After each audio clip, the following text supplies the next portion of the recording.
Vou passar para a Lívia Heringer, que é a nossa outra entrevistada de hoje.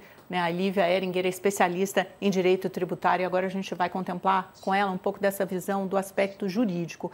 Lívia, bom dia, muito bem-vinda. Eu quero começar te perguntando qual a sua visão sobre esse uso tão abrangente do IOF, que é tido como um imposto regulatório, tem que ter um uso regulatório, extrafiscal, mas dessa vez foi usada pelo governo como instrumento, simultaneamente, de política fiscal para arrecadação, política monetária para secar, enxugar o crédito, encarecer o crédito no mercado, e também quase que uma política de controle de capitais, embora ele tenha recuado dessa última medida. Bom, obrigada primeiro pela oportunidade. Bom, o IOF, ele é um tributo, que ele é usado para regular o mercado, não com objetivos arrecadatórios, ou seja, então na medida em que ele pode regular o mercado, ele tem uma função que a gente chama de extrafiscal, seja para incentivar ou desincentivar comportamentos, mas não com o objetivo arrecadatório, Então, na medida em que ele serve para medir esses incentivos ou desincentivos de comportamento, ele pode ser aumentado ou diminuído por decreto presidencial que, como aconteceu na semana passada, pode alterar as alíquotas de um dia para o outro, Então, isso aí está dentro da margem de legalidade desse tipo de tributo, O que acontece é que nos últimos anos, o IOF vinha sendo esvaziado em direção às diretrizes da OCDE. Isso aí, desde o do Paulo Guedes, ele já vinha sendo esvaziado e inclusive, o IOF câmbio, o objetivo era que até 2028 ele fosse zerado, justamente em direção às diretrizes da OCDE. E aí agora a gente vê esse instrumento sendo usado com fins arrecadatórios, justamente para aumentar a arrecadação, enfim, e se distanciando aí de todo o trabalho que vem sendo feito nos últimos anos. No judiciário, você acha que esse argumento de desvio de finalidade, como você disse, não deveria ser usado para fins arrecadatórios, mas sim para uma finalidade regulatória e extrafiscal, isso tem chance de prosperar? Alguma jurisprudência que indique isso, ou é muito difícil porque é tido como uma discricionariedade do Poder Executivo? É muito difícil, porque o que o judiciário ele avalia é se há alguma ilegalidade ou inconstitucionalidade. Ele não entra no mérito das decisões administrativas. Isso para qualquer questão, não só do IOF.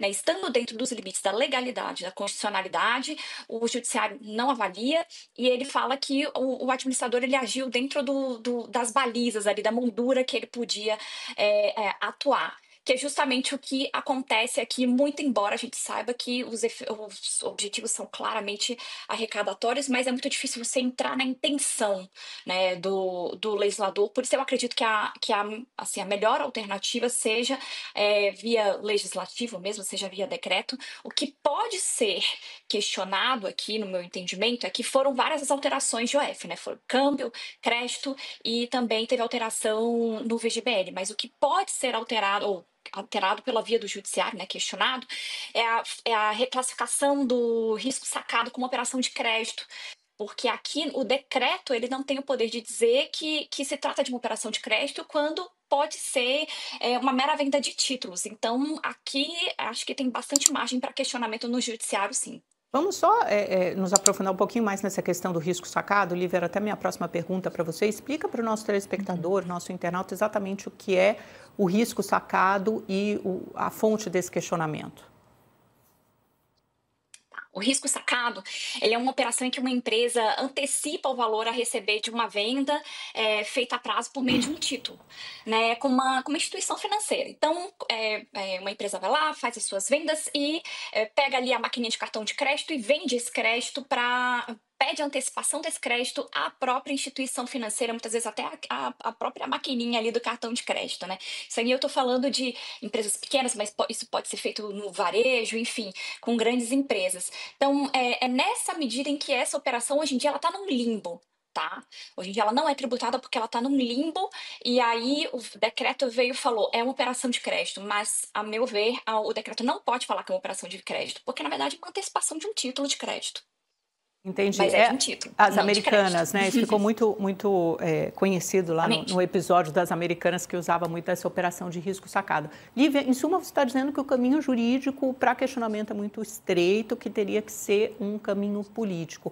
Você vê o risco, você que é tributarista, você vê o risco de algum outro imposto, algum outro instrumento de arrecadação do cidadão, tributo, imposto, ser usado como mecanismo de arrecadação pelo governo federal? Que outras iniciativas te saltam aos olhos? Fala, esse é o próximo na fila, o governo pode usar isso. O que tem sido muito divulgado desde o ano passado e que já tem acontecido é uma reforma fatiada do imposto sobre a renda, né?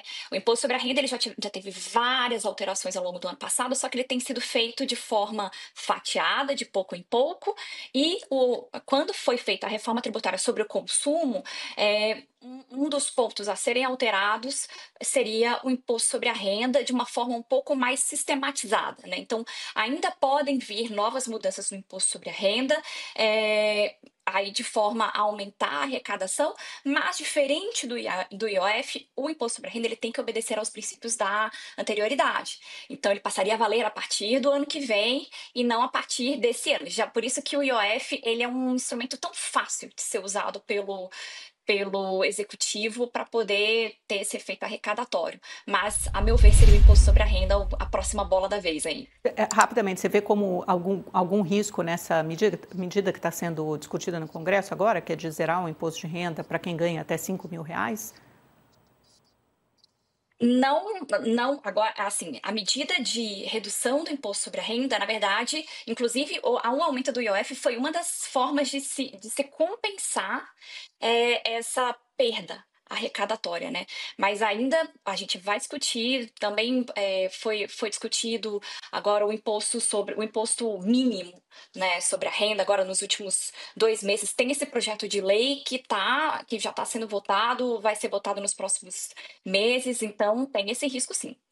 Vivian, super obrigada pela sua participação. Muito bom contar com a sua presença aqui no Mercado Aberto. Volte sempre também. Obrigada a você pela sua companhia